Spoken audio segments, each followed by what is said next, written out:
Imagine this.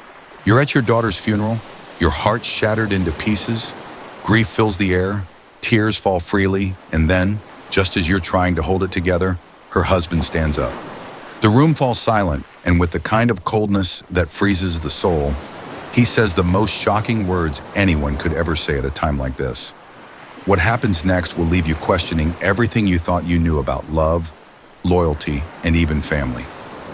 Welcome to today's story, where emotions run deep and shocking truths come to light. Don't forget to like, comment, and subscribe to the channel so you never miss a story that will stir your soul. Now let's dive into this heartbreaking tale that left everyone speechless at my daughter's funeral. I've noticed only 98% of you who watch haven't subscribed. Come on guys, show some love and support. Thanks a bunch to those who have already subscribed. It was a cold, gray morning when we said goodbye to my daughter. The church was filled with people who had loved her, her friends, and family who had all gathered to mourn. My heart ached for my little girl. She was only 23, with so much life left to live, so many dreams left unfulfilled. Her passing had been sudden, a car accident that stole her away from us in an instant, leaving only a trail of sorrow. I tried to keep it together. I had to be strong for her friends, for my family. But deep down, I was broken. How do you bury your child? How do you say goodbye to someone who had so much of the world ahead of her? My daughter's husband, Robert, sat at the front of the room, a man who had once promised to protect her, the man who had sworn to cherish her for as long as they both shall live. He looked just as devastated as I felt. Tears streamed down his face, his eyes red from grief. But as much as he seemed to be grieving, something about him felt off. At first, I couldn't put my finger on it. Maybe it was the way he kept glancing at the door, or how his hands shook even though he was trying to maintain his composure. But at that moment, my focus wasn't on him. My heart was with my daughter, and my mind was trying to process this overwhelming sadness. The service was beautiful, but the grief in that room was unbearable. People stood up to share their memories of my daughter, recounting the times they had laughed together, the joy she brought into their lives. Her best friend talked about how my daughter had always been there for her, through thick and thin. The words felt like a warm hug, a bittersweet reminder of the life she had. But then it was Robert's turn. He stood up slowly, his face pale, his hands trembling as he reached for the microphone. The moment he did, the atmosphere in the room shifted. Everyone went silent. We all knew this was the moment. This was when he would say goodbye to his wife, the love of his life. What happened next left me speechless. Robert cleared his throat and then, with a shaky voice, he said, "I never wanted this. I never wanted to be here. I never wanted her to die." My blood ran cold. The air in the room seemed to freeze. People exchanged confused glances. What was he talking about? This wasn't how people spoke at a funeral. It wasn't supposed to be about their own feelings of resentment or anger. But Robert continued undeterred, as if he couldn't stop himself. "She was never what I needed. I don't even know why I married her in the first place. I thought I was in love, but in the end, I just couldn't live with the lie anymore." The room was so still, you could hear a pin drop. My daughter's closest friends looked at him, stunned, as if they had just heard a foreign language. It didn't make sense. How could he say this now?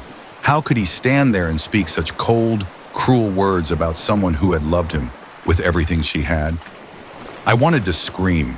I wanted to pull him off that stage and demand that he stop, that he show some respect for my daughter's memory. But I was paralyzed by shock. He was her husband. He had every right to speak. But this wasn't a tribute. It was a betrayal. But the worst was yet to come. As Robert paused, trying to steady his breath, his next words pierced the air like a dagger. "I don't feel anything, not anymore. And I think, deep down, I never really did." At that moment, it was as though the entire room collectively gasped. People shifted uncomfortably in their seats, glancing at one another, unsure if they had heard him right. He looked out across the room, his eyes empty. "I loved her once, I think, but I didn't really love her the way she needed me to. I wasn't the man she thought I was." I could feel my chest tighten, the air thickening with tension. My daughter's friends and family were in disbelief. Some of them had already begun to cry, unable to process what they were hearing. But Robert wasn't finished. "The truth is," he said, his voice growing colder, "I was never happy. She wasn't the perfect wife. I didn't know how to deal with it anymore. And now it's too late to fix any of it." It was like the ground had shifted beneath my feet. This was a funeral, a sacred space where we gathered to mourn the loss of someone we loved. And here was Robert, confessing his guilt, his frustration, and his anger at the woman he was supposed to love. Not in private, not with me or anyone else, but here, in front of a room full of people, in front of my daughter's closest friends. He wasn't just speaking to us.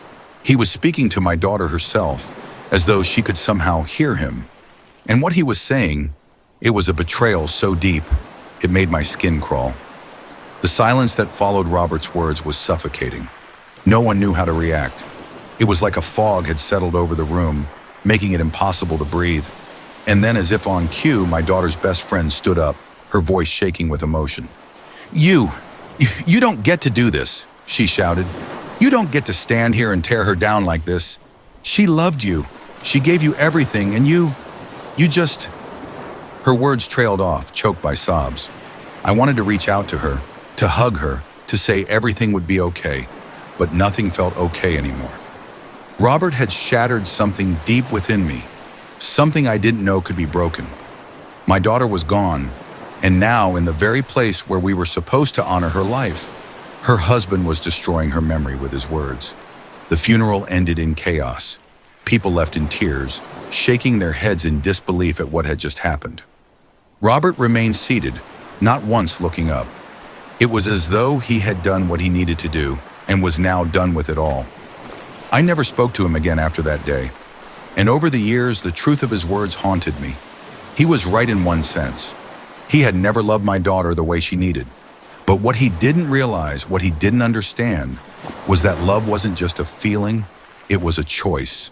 It was something you had to nurture, something you had to fight for, and he had never fought. Not for her, not for their marriage. Her funeral was not just the end of her life, it was the end of everything I had believed about love, about family, and about what it meant to be there for someone through thick and thin. What Robert did that day, what he said, it was a betrayal that will echo through my life for as long as I live. So here we are, asking ourselves the question, can someone truly love you if they are willing to tear you down even after you're gone? Can someone be trusted if their love was conditional, if it was only there when it suited them? In the end, Robert's shocking words did more than just shake the foundations of our family. They exposed a truth we had all been blind to. And for me, that was the hardest part to accept. The truth that sometimes the ones closest to us aren't who we think they are. Thank you for listening to this heartbreaking story. If you've ever experienced betrayal or been left questioning someone's love, let us know in the comments below. Don't forget to like and subscribe for more stories that will leave you thinking long after the video ends.